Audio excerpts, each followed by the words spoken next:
Kak. Oke, udah makan? Udah. Gimana sekolahnya hari ini? Lancar Kak. Oh, hari ini sekolah juga? Sekolah Kak. Kami sekolah tetap dari ini.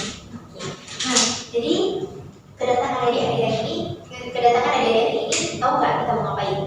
Mau belajar. Ya, pasti udah belajar. Untuk materinya udah terskill ya? Ya. Oke, jadi kita belajar tentang sertifikasi sosial di matkul sosiologi.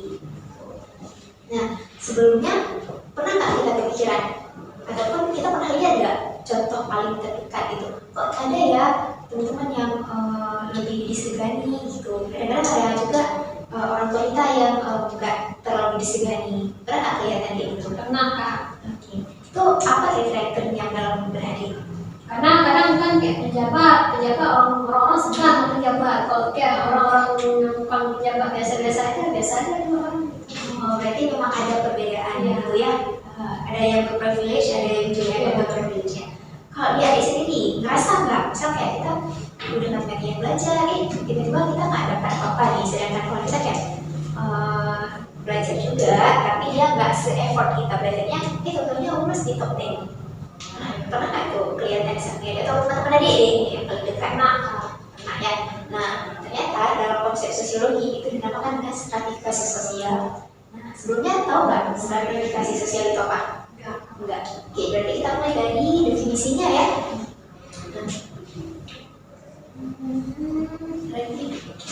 Ini nampak kan? Ya. Mulai dari definisi.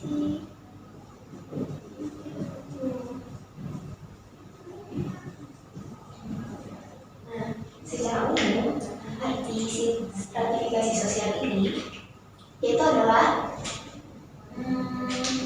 penggolongan masyarakat nih, penggolongan masyarakat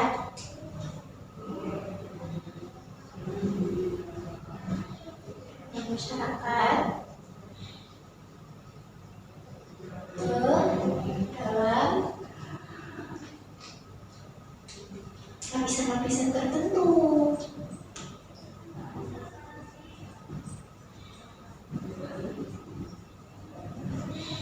Didasarkan dengan kekayaannya, terus juga jabatannya atau kehormatan, dan juga biasanya itu kekuasaan ataupun politik.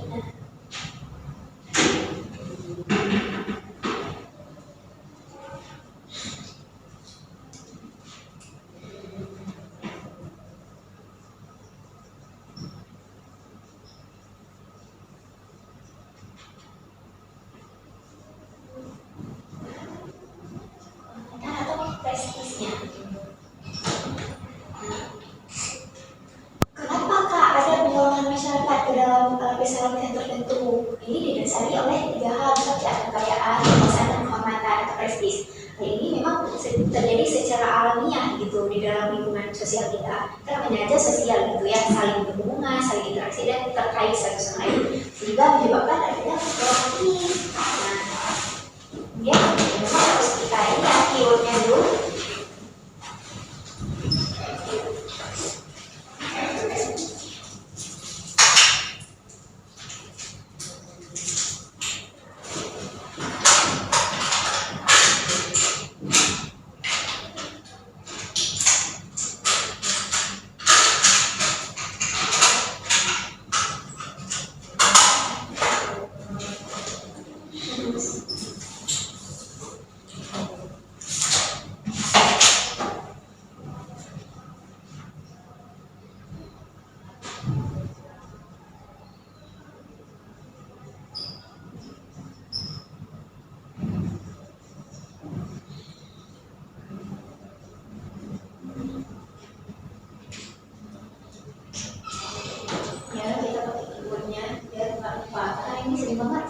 Soal cerita. Nah, terus gimana tuh Kak kalau seandainya beda? Apakah beda itu stratifikasi sosial? Nah, Kakak mau tanya sama kalian. So kita ada lihat teman-teman kita yang kita tuh sama sebenarnya, sama-sama kelas 2 SMA, tapi itu beda peminatan. Nah, itu menurut kalian stratifikasi sosial nggak? Enggak. Kenapa enggak? Karena jadi ini ya biar mudah. Beda tidak sama dengan stratifikasi sosial, tetapi bertingkat, bertingkat plus ada lapisan gitu ya, lapisan, maka sama dengan stratifikasi. Ini rumusnya sebenarnya. Jadi kalau beda, diferensiasi sosial itu dia nggak berkaitan, tetapi dia nggak sama dengan stratifikasi karena itu horizontal. Jadi sejajar, kita sama-sama kelas 12 SMA, sama-sama ikut ujian, cuma beda minatan, satu di ekonomi, satu di PPKN, satu di sosiologi. Nah itu pada hakikatnya kita sama, cuma bedanya ya beda peminatannya. Nah sehingga tidak bisa didefinisikan sebagai stratifikasi. Tapi ketika bertingkat dan juga berlapis atau secara vertikal atas ke bawah, maka itu dinamakan dengan stratifikasi sosial atau pelapisan, gitu ya. Nah sampai sini clear? Clear? Ada yang ingin ditanyakan? Enggak? Aman ya? Kalau seandainya kakak tanya golong ada di dalam masyarakat itu nggak didasari penggolongannya secara alamiah, tapi orang tuh menggolongkan diri sendiri. Maksudnya membedakan diri sendiri dengan masyarakat biasa. Itu masuk nggak kira-kira? Berdasarkan dengan definisinya. Lapisan tertentu Pak ya? Iya. Masuk ke lapisan tertentu Pak ya? Masuk ke lapisan tertentu. Tapi nggak terjadi secara alamiah. Gimana?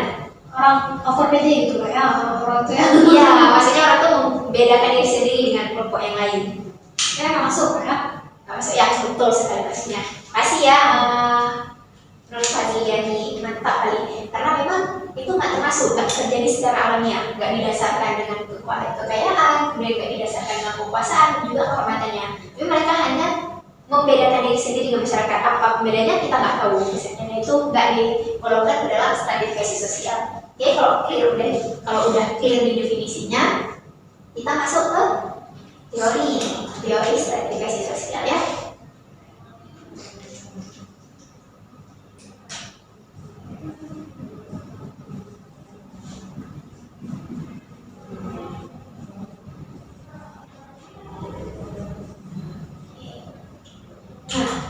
Ada yang tahu nggak? Maksudnya ada yang udah pernah baca tentang teori stratifikasi sosial ini didefinisikan oleh beberapa ahli? Nggak tahu Pak. Nah ya, nah umumnya si stratifikasi sosial ini banyak banget didefinisikan oleh para ahli, misal kayak Pierre Bourdieu dan segala macam. Tapi pada hakikatnya yang memang pertama kali mengungkapkan konsep ini ada dua, Karl Marx dan juga Max Weber. Ya, yang satu Karl Marx dan dua ada si Max Weber. Ayo kita bedah satu-satu ya. Bedah satu-satu, misal si Karl Marx. Nah, Karl Marx ini dia membagikan, dia mengatakan stratifikasi sosial ini terbagi berdasarkan akses kita terhadap alat produksi itu. Dan biasanya itu didasari oleh kita mampu nggak untuk mendapatkan akses terhadap alat produksi, atau kita hanya sebagai grupnya saja gitu. Sehingga pada teori ini terbagi menjadi dua golongan itu. Nah, golongan apa aja itu? Yang tahu? Yang kita bedah dulu ya satu-satu. Ini dasar ini, kalau sekarang maaf ya, ini kayaknya nggak muat ini. Coba saya sini mengungkapkan stratifikasi sosial itu didasarkan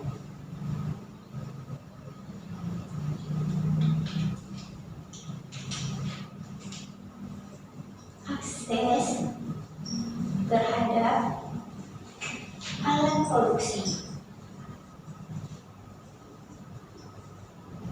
Sehingga siapa yang mampu mengakses alat produksi, maka dia lapisannya berada di atas dibandingkan yang tidak mampu mengakses alat produksi.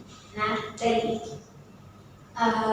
dari teori ini terbagi dua golongan tadi. Yang pertama itu ada golongan Ini ada golongan bourgeois dan juga proletar. Ya.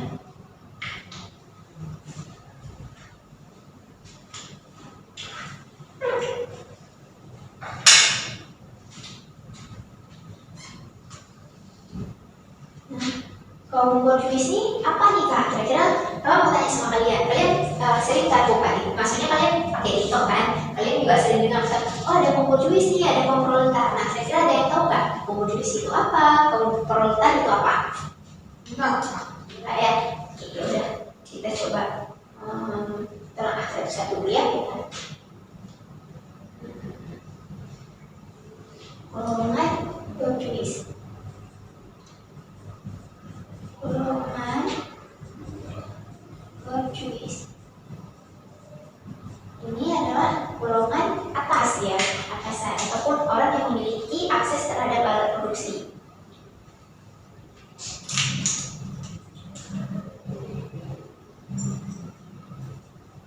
Atasan atau orang yang memiliki akses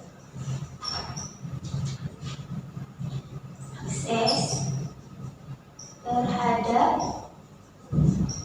alat produksi.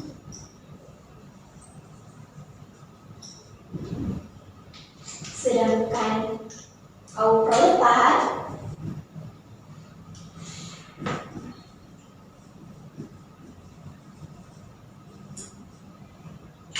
tentu dia sebagai buruh ataupun pekerja.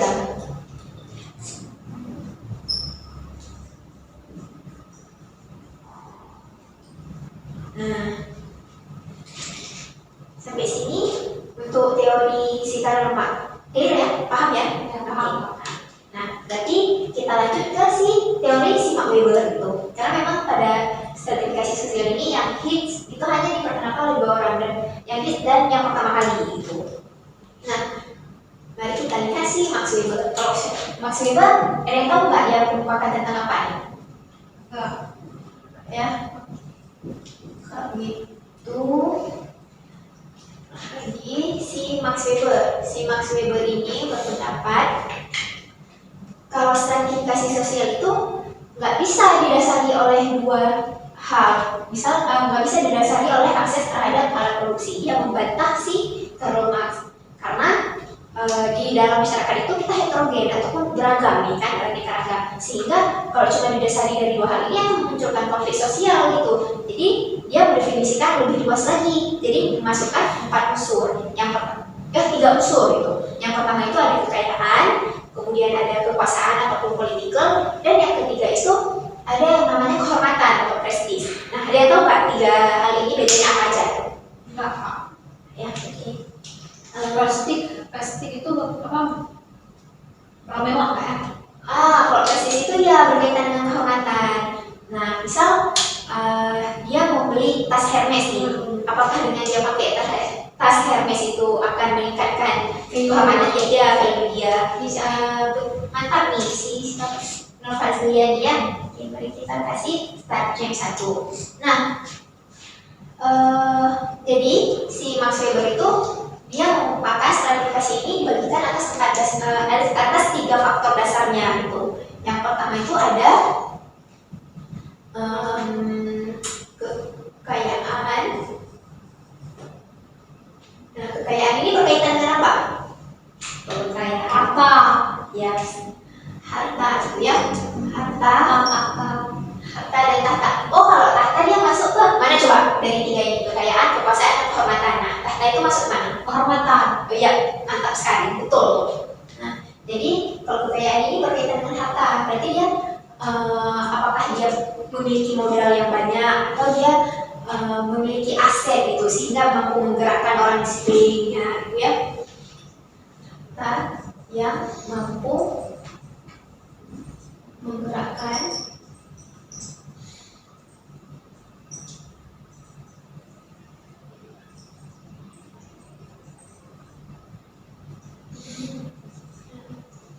Nah, kemudian yang kedua itu berkaitan dengan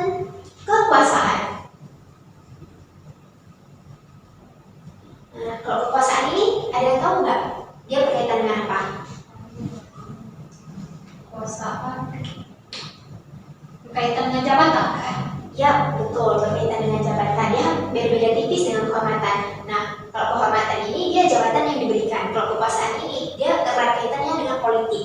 Dia memiliki wewenang, gitu. Dia memiliki kewajiban dan juga wewenang yang bisa mengatur orang lain dan itu bersifat mengikat. Gitu. Misal kita punya gubernur nih sekarang yang udah terpilih kan, nah itu dipilih berdasarkan suara masyarakat memang. Tapi ketika dia berdiri sebagai seorang gubernur, maka dia sudah memiliki kekuasaan dan juga wewenang yang memang mengikat dia untuk harus melakukan tersebut. Misalnya mengatur masyarakatnya, kemudian membuat kebijakan yang berkaitan dengan kesejahteraan masyarakatnya. Dan itu dia tidak boleh mempergunakan kekuasaannya itu melenceng gitu, atau sewenang-wenang. Berkaitan dengan politikal gitu ya, dan mengikat gitu sifatnya. Yang ketiga itu ada kehormatan ataupun prestis. Kalau kehormatan ini biasanya kita dapatkan dari mana tuh? Kehormatan kita dapat dari Sekolah misalnya ya, dapat jadi lulus S3 gitu, keluar negeri. Nah itu kan secara tidak langsung kita udah mendapatkan gelar kehormatan gitu. Gelar kehormatan bukan dalam tanda kutip akademik, tetapi juga ketika dilihat oleh masyarakat di sekitar kita, oh ya dia orang berpendidikan gitu. Nah value yang dia bawa itu adalah pendidikan, itu sehingga membuat dia dihormati atau disegani gitu. Nah begitu juga misal imam masjid deh yang dekat dengan kita. Nah sebenarnya kalau kita lihat kita sama aja kan dengan imam masjid, sama-sama masyarakat gitu. Cuma yang membedakannya adalah gelarnya gitu, kehormatan yang diberikan oleh masyarakat sekitar, dan pun masyarakatnya akan menyegani yang menjadi imam masjidnya gitu.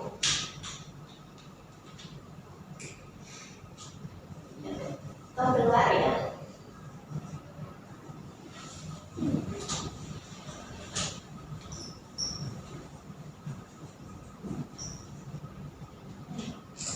Sejauh ini ada yang ingin ditanyakan tentang teori stratifikasi sosial, atau ada yang nggak dipahami? nggak paham. Nggak paham? Ada pertanyaan yang mengganjal gitu kak? Atau ada pertanyaan yang berkaitan dengan ini tapi di luar si yang dulu kita bahas tadi? Nggak. Nah, aman ya? Berarti ini kalau udah aman kita masuk ke bentuk atau model stratifikasi sosial. Nah, atau model si strata ya.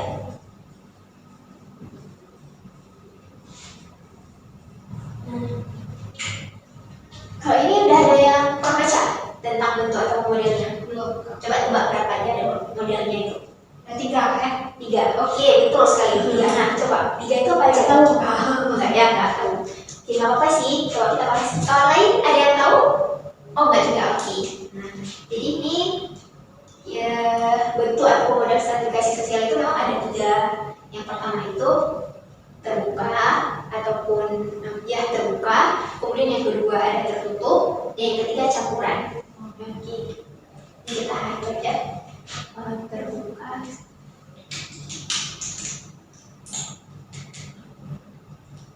Ini terbuka.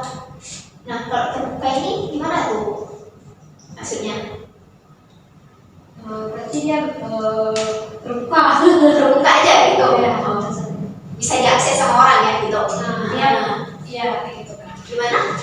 Mudah diakses, lebih mudah dilihat sama orang gitu. Jadi gampang diakses gitu kan. Ya betul. Dia terbuka itu memberikan kesempatan untuk individu melakukan mobilisasi sosialnya. Itu kayaknya udah pernah kita belajar ya sebelumnya mobilisasi sosial. Nah, berarti dia bertingkat nih. Maksudnya dari yang kurang mampu menjadi mampu gitu. Jadi yang tidak bisa menjadi bisa gitu. Nah, yang belum rajin menjadi rajin. Itu juga bisa kita belajar hari ini. Kita kurang paham nih tentang ini. Hari ini kita mencoba belajar, dan akhirnya bisa gitu. Ini termasuk ke dalam si model terbuka. Berarti dia memberikan peluang gitu ya, dan akses kepada individu-individu yang ingin menaikkan taraf hidupnya.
Contohnya tahu nggak ini kira-kira? Akses ada jadi lagi. Contohnya,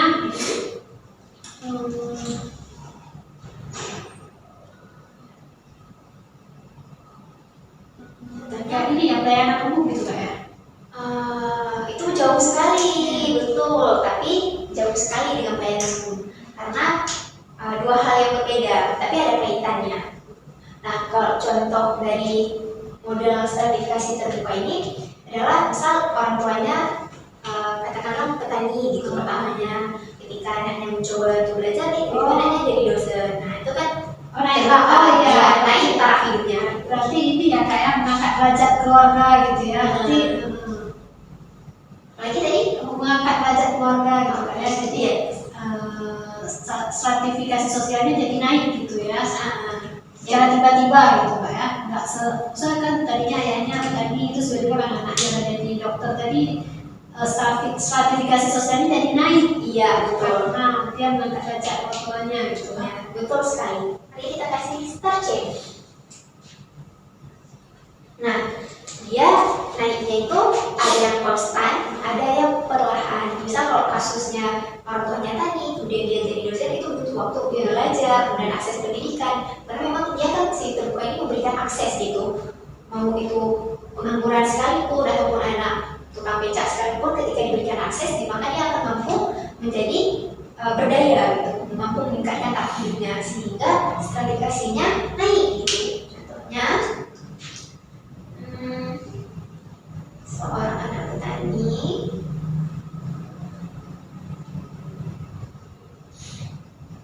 yang menjadi dosen ya. Yang kedua apa tadi? Tertutup. Ya betul sekali. Dua, tertutup. Kalau tertutup nih, gimana nih?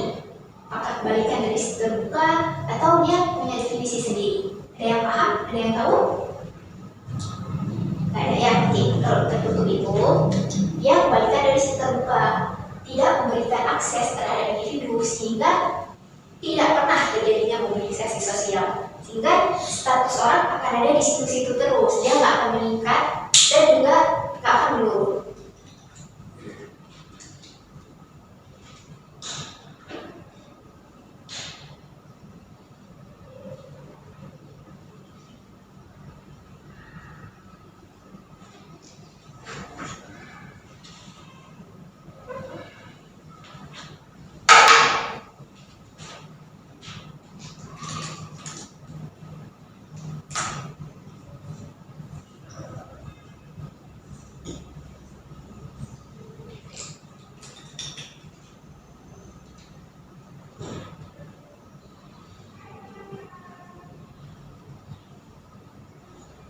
Kemudian di model tertutup ini itu nggak terjadi mobilisasi sosial juga, gitu. Karena memang tidak diberikan akses.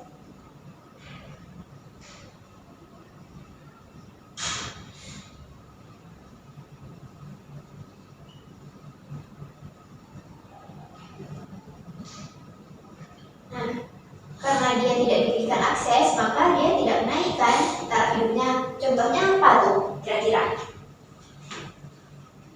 Dia nggak sekolah, gitu Pak ya, nggak pergi sekolah. Misalnya nggak mengembangkan dirinya dalam pendidikan, ya udah kayak gitu-gitu aja hidupnya. Oke, contohnya itu betul. Itu berarti secara tidak langsung Nur Fazli ya ini tadi mengatakan kaum sudra ya, golongan sudra. Ya. Nggak tahu kaum sudra. Nah, contohnya itu ada kaum sudra atau golongan sudra ya.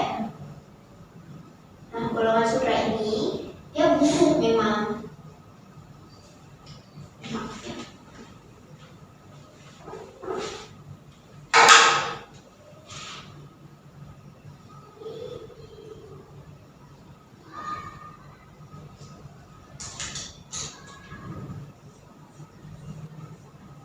Dia butuh, terus buruhnya itu di bawah buruhnya lagi, bukan cuma bekerja gitu, tapi memang dia tidak diberikan akses pendidikan, tidak diberikan akses kehidupan yang layak, jadi dia hidupnya di bawah suruhan orang lain gitu. Sehingga ini kalau ini dia dikatakan golongan paling rendah gitu, dan tidak akan pernah naik taraf hidupnya.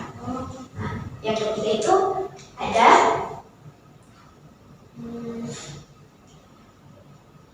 Campuran ya. ya, betul sekali, campuran.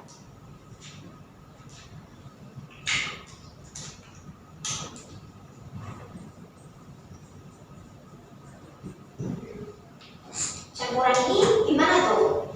Apakah terbuka, tertutup? Dia kayak mix antara terbuka dan tertutup gitu Kak. Oke, betul sekali, benar. Dia mix antara terbuka dan tertutup.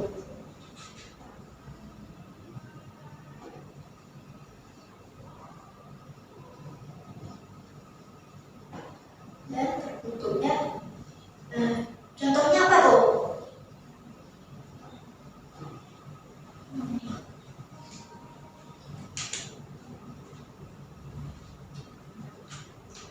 Gimana contohnya?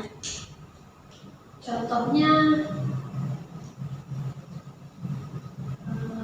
dia senang-senang gitu Kak. Iya, betul, setengah-setengah. Misal gini, di dalam satu desa ada orang yang dihormati gitu karena memiliki sawah yang lebar gitu, kekayaannya gitu. Dia punya sawah, dia punya tanah, rumahnya besar, terus juga dia mungkin anak orang yang memang disegani di dalam desa tersebut. Nah, jadi dia di situ taraf hidupnya kan naik nih di atas, sehingga dikategorikan terbuka kan tadi karena dia memiliki akses gitu, mau akses kekayaan ada, akses pendidikan ada, akses keamanan kan ada juga.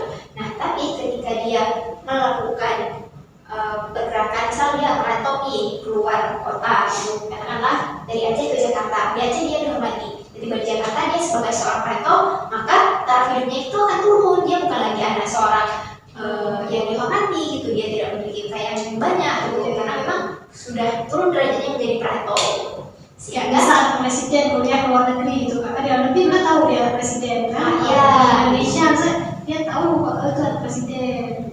Itu dia. Nah, sehingga itu dinamakan sebagai model stratifikasi campuran ataupun mix. Nah, ketika dia pulang ke tempat asalnya, dia akan dihormati dan disegani gitu, karena dia akan taraf hidupnya tuh naik gitu. Jadi itu masuk ke dalam modal terbuka. Tapi ketika dia balik lagi nih, misal sekolah ke luar negeri, maka dia ya udah mahasiswa biasa gitu, ya bukan anak seorang penyanyi, kadang mungkin bukan ya tidak memiliki kekayaan yang banyak, tetap sebagai seorang perantau, maka itu akan masuk ke dalam tertutup gitu, sehingga dia campuran. Di satu sisi dihormati, di satu sisi lagi ya udah biasa aja gitu. Ini contoh itu. Nah, dia ini yang merantau ke luar negeri gitu ya.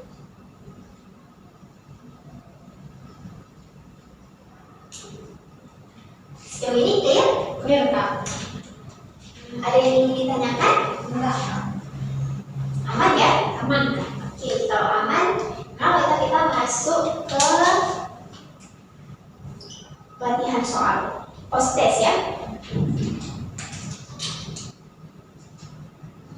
Tolong di ini ya, buka soal kuis ataupun kuisnya di aplikasi, kemudian kerjakan kuis yang ada di aplikasinya.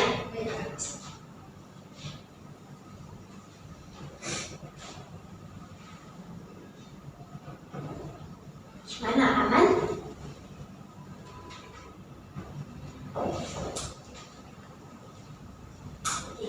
Udah semua? Udah Kak. Karena waktu kita tadi kita sepakati berapa menit? 5 menit atau berapa menit tadi kita sepakati? 5 menit ya? Oke, ini udah waktunya udah 5 menit. Jadi kita coba lihat soalnya.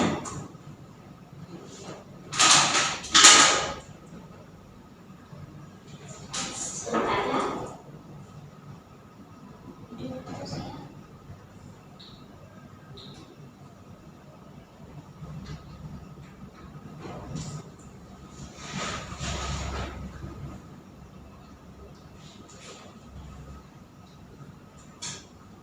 Oke, berarti tadi soal nomor 4 ya, yang ada salah semua. Jadi coba kita lihat Pak Adi dan Pak Ahmad, ya.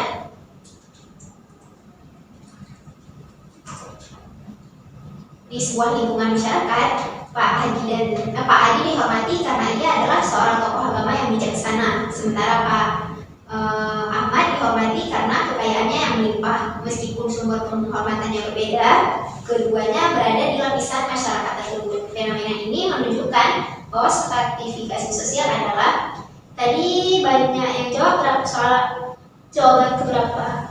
A, Kak. A ya. Oh, iyalah.